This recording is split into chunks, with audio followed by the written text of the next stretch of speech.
effect, accusing me of a war crime. You can't say this about us.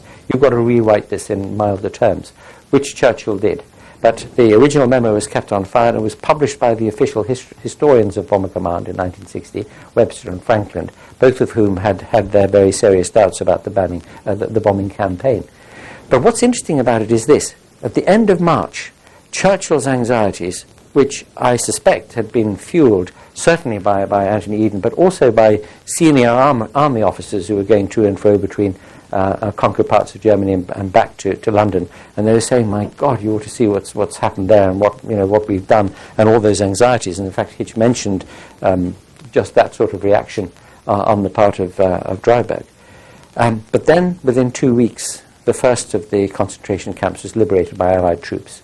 Neuengamme, Bergen-Belsen, Dachau, Buchenwald, and the footage, the newsreel footage coming out of Germany showing British Tommies and bulldozers moving huge piles of emaciated bodies into mass graves, it so horrified the world, quite rightly so. The whole world was so disgusted and enraged by what it was seeing coming out of Germany that the debate about the bombing was, of course, and I think properly, dwarfed by it. It's one reason why it's taken so long, really, for people to be able to get enough perspective to separate things out. You know, like that game of pick up sticks, and you get all the different, separate them out and just look at that part of the bombing campaign, the area bombing campaign, just by itself, and to examine it in our own consciences about it. March 45 is a funny time for Churchill to develop scruples, especially in view of what I said about the final solution.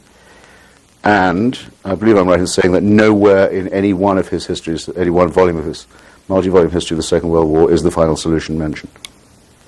I had a feeling... It's a rather large omission from Churchillian historiography.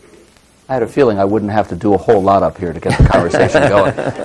So I won't ask any questions, but I open the floor up to anyone in the audience. Can we start right there? And then we'll come down to the front row right here. And then we'll go over to this side right here. So those will be the first three, and then we'll keep going. Please.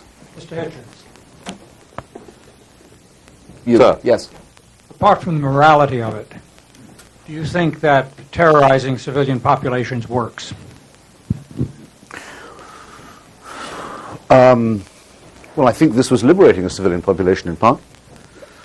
I mean, we don't know how terrorized people were. We know that the Nazis kept a constant watch on people who appeared to be celebrating or fraternizing with advancing Western Russian troops, hanged them from the lampposts. Some of you may have seen the extraordinary film Downfall, recently made in Germany. Downfall. The regime kept on acting pornographically till the very, very end, and one can't overlook the fact, since you mentioned the word terrorizing, that Hitler's intention was not just to terrorize the German people, but if possible to have them destroyed as unworthy of National Socialism. He wanted a Holocaust, if you like, for the Germans. It seems to me, it can't be left out of the moral account. I don't believe we were trying to terrorize the population. I think we're making it clear that Hitler had brought them into a trap from which there was no escape, and that the revenge upon this maniac, this monster, would be something that the world would never, ever, ever forget. Anthony? I take the burden of your question to be about whether or not the bombing had the effect, really, of buckling morale. And it's a sort of an oddity, in a way, given the fact that the morale of the British people was stiffened, in fact, as well as in propaganda, by the bombing, that the conductors of the RAF's bombing campaign, Arthur Harris in particular, shouldn't have realized that there might be a sort of counterproductive effect. And it's really quite interesting to see that in fact happened in Germany. It certainly played into Joseph Goebbels' hands, because he was able to use the area bombing campaign as an argument to the German people for resisting, saying, they're acting in this barbaric way. You can see they no holds barred as far as they're concerned. They're going to do anything to us, so we've really got to hang in there. He was cheered in the streets of Berlin. This is Joseph Goebbels being cheered in the streets of Berlin, and Berliner Schnauzer and all the rest of it, they weren't very happy about the Nazis either, until Harris's so-called Battle of Berlin, which started in late 1943, went through to the early spring of 1944, attempting to break the spirit of the Berliners, and it did anything but. So your question is a very interesting one. The hope that it would force the German population to turn on its government and tell them to sue for peace was an empty one. Next question's here. Can I just suggest that you address questions to both of them, and I'm sure both of them will pick up on them. Well, this is particularly to Professor Grayling with regard to the question of Hiroshima and Nagasaki. Namely, the argument one hears, which is, I find, at least partially persuasive, is that these use of atomic bombs could be justified in reducing the casualties in the war against Japan because they shortened the war. I mean, it certainly seems clear they did shorten the war. U.S. was getting prepared for a mass invasion and anticipating, perhaps 100,000 casualties, and who knows how many Japanese casualties. So, what would you say about the moral calculus in that decision? Obviously, altogether maybe 100,000 were killed in the two bombings, but is that... Still dying, too. They're still dying. Still dying. Yeah, but And is for that that. justify... I mean, can one make the case that preempted, maybe 500,000 being killed? Well, in order to accept that point, we'd have to accept the premise that the Japanese weren't ready to make peace on the morning of the 6th of August before the first bomb went off. And that now, there's a very, very wide consensus now. That's just not the case. That for months beforehand, they'd been making overtures for discussions about peace, and that there were other motives on the American side for not agreeing to talks. They wanted, there seems to be a counter-argument to the point about saving lives, to keep the war going until the bombs were ready. You ask yourself the question, why did they drop 2 bombs? One might have been enough. Well, the answer is they were 2 different kinds of bombs.